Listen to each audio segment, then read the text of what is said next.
Everybody, welcome back to the YouTube channel. We're at 45 subs. Make sure to drop a sub. And it's Overreaction Monday. Kind of stole this idea from my boy Pat McAfee. Gotta love him. Gotta love him. Here with my boy Jack Shower. Overreaction Monday, day after the Super Bowl, where we're just going to talk about things that have happened in sports, especially the Super Bowl, and maybe throw a little bit of an overreaction. You know you're emotional the day after a big game happens. Jack, how's it going? How you feeling?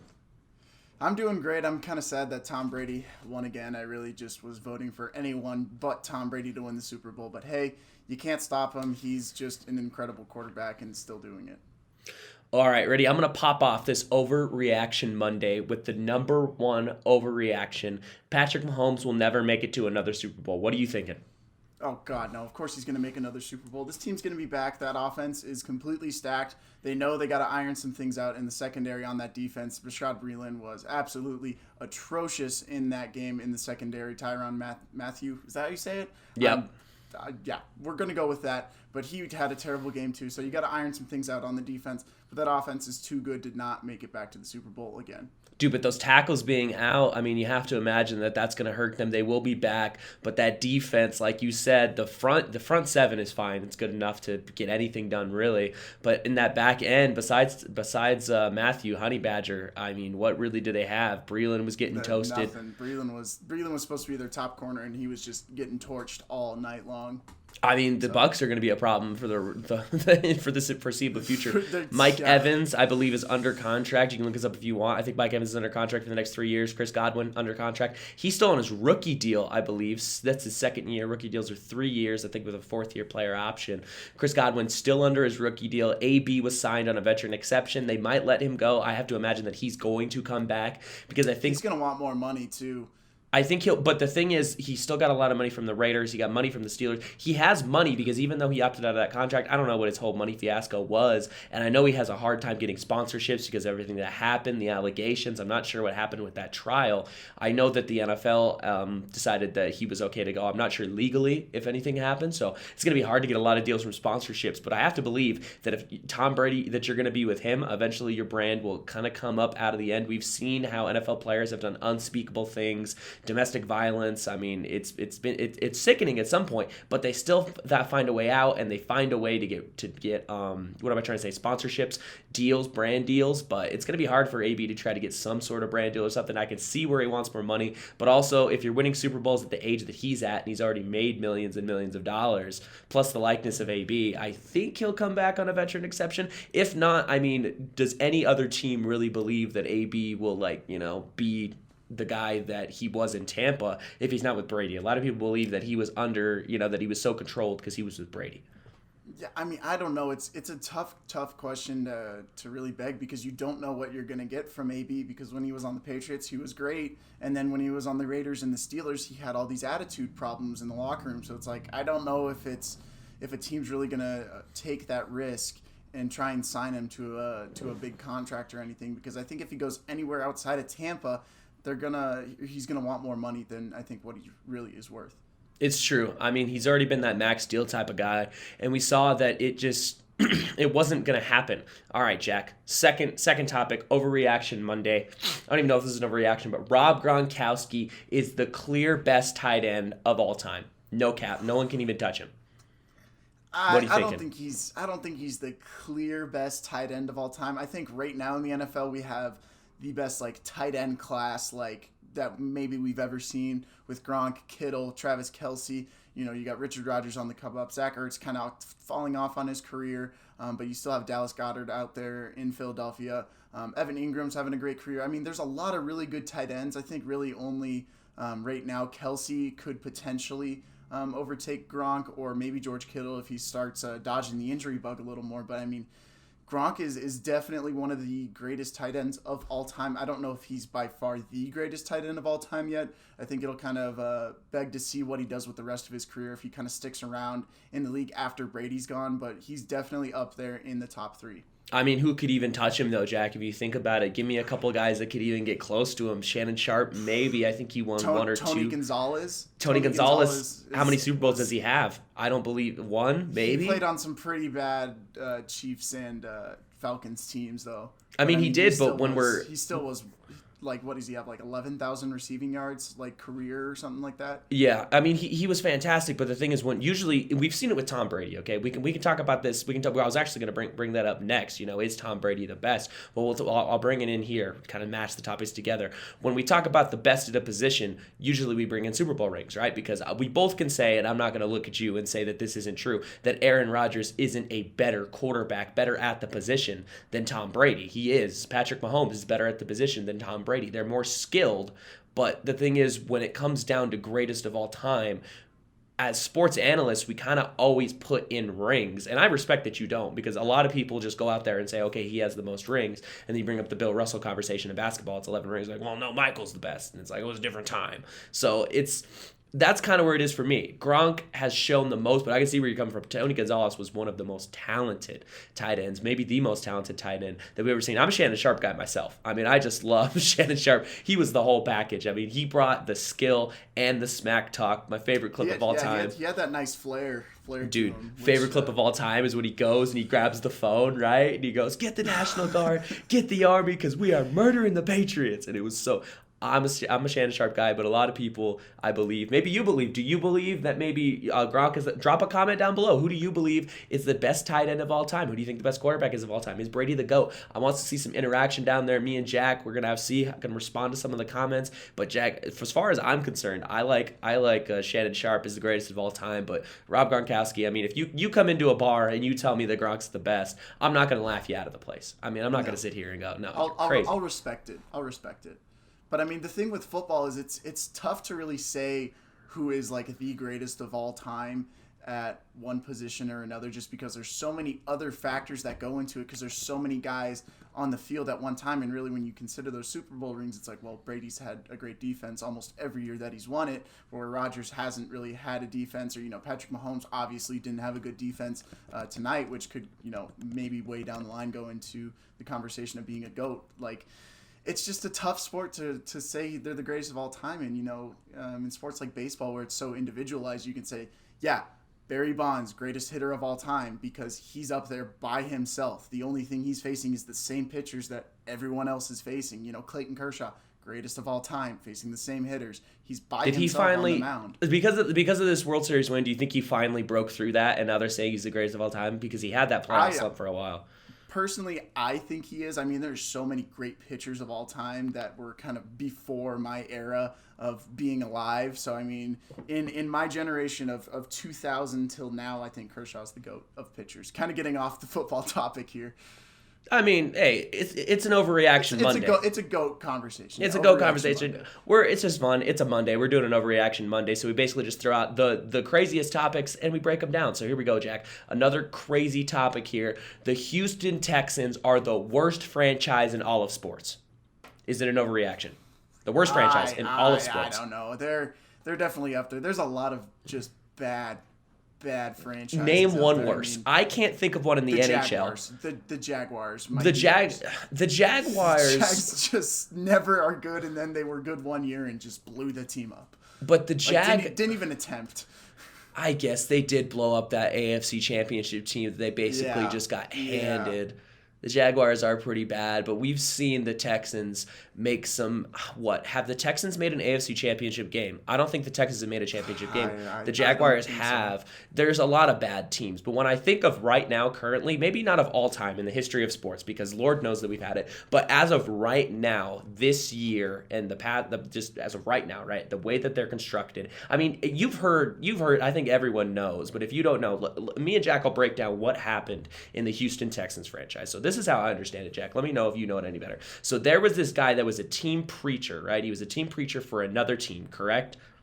Basically. He was a team preacher for another team, and then he decided that he's going to come to the Texans, and he was a preacher, and nothing against religion. I'm not going to drag anyone's religion on my channel, but I mean, I don't think that. So anyway, here, let's finish the story before we go into it. He's a team preacher, and then all of a sudden he gets upgraded to like GM and head of football operations. So he doesn't have a lot of football background besides being a real rile the team up, really get in there, the prayer before the game, and now he's the guy that runs the show over there in Houston. That being said, I don't know how much religion and football are connected. I don't know. It clearly doesn't seem like it's working out that well. I was gonna say he might want to pray a little harder next time.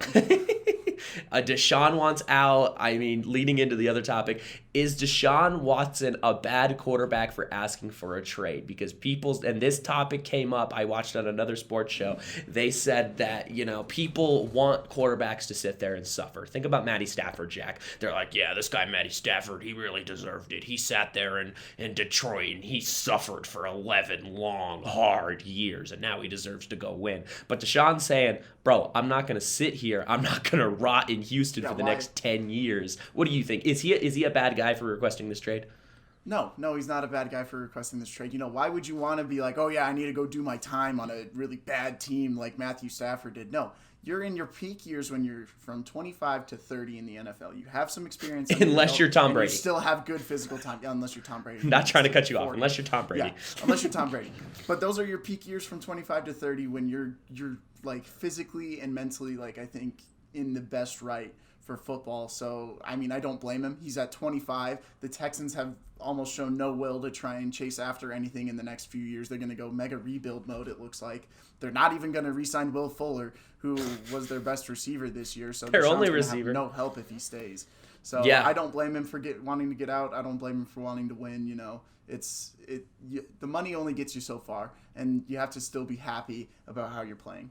No, I totally agree. I mean, they traded away, literally, like you said, the only weapon that he had, which was Will Fuller. Wow, that's a mouthful. Fuller. That was a tough one for you. That was I don't know, dude. Sometimes when you try to put consonants back to back, I'll just, trip over them. Deshaun Watson, not a bad quarterback. Now, what do you think? Now we're going to go into this one. Brandon Samora. I hope, if you're watching, you better drop a comment. Is Carson Wentz a bad quarterback, Jack? I don't think he's a bad quarterback. I think he's just been stuck on bad teams. I think he's an above average quarterback. I don't think he's necessarily a great quarterback. I think he could be a great quarterback. But I think like skill set wise, he's kind of like on the same level as like a Jimmy G or like a Tom Brady. Like he can make passes, but he kind of makes some mental mistakes, and he just doesn't have a team to help him out. He doesn't have a wide receiver core to help him out. He has a running back, but no offensive line. So I think Wentz is a good quarterback. I think he just has a terrible team around him. And this, Jack, I needed to introduce this because we've been having the argument all season. You've been talking about, Tom Brady is a great quarterback, but the reason Aaron Rodgers hasn't won one is because it's a team sport. And I kept saying, no, it doesn't matter. If the quarterback's good, then they're going to win. And last night totally changed my perception as a young man learning things about the world. If you don't have the team around you, no matter how good you are at the game of football, there's nothing you could have done. Patrick Mahomes got pressured 33 times. I'll have to fact check that. 30-ish times. More than half of his dropbacks. It was the most ever in Super Bowl history. I know that for sure. He was pressured the most ever in Super Bowl history, and Tom Brady was pressured the least. So I think anyone that has the argument that, if you're a great quarterback, that you can get it done, it just got shut down because Patrick Mahomes is incredible. I mean, he was doing... he was parallel to the ground and threw a ball. He was doing 360 no-scopes from the ground. I saw that tweet. Shout out whoever tweeted that. He was doing 360 no-scopes and just throwing it up in the middle. He's just turning around and yucking it and just blindfolded, hitting the dude in the hands. And they still couldn't win. They couldn't get it done. I think they dropped a couple of passes that could have happened. But let me tell you, the moment of the night, Jack. Let's talk about moments of the night for the Super Bowl. My moment of the night was the Tampa Bay quarterback deflecting the passer Tyreek Hill and giving him the peace sign. Just straight up giving him the peace sign. All-time great moment. That was great. Antoine Winfield, shout out you. Your dad had a great legacy. Now you're building one.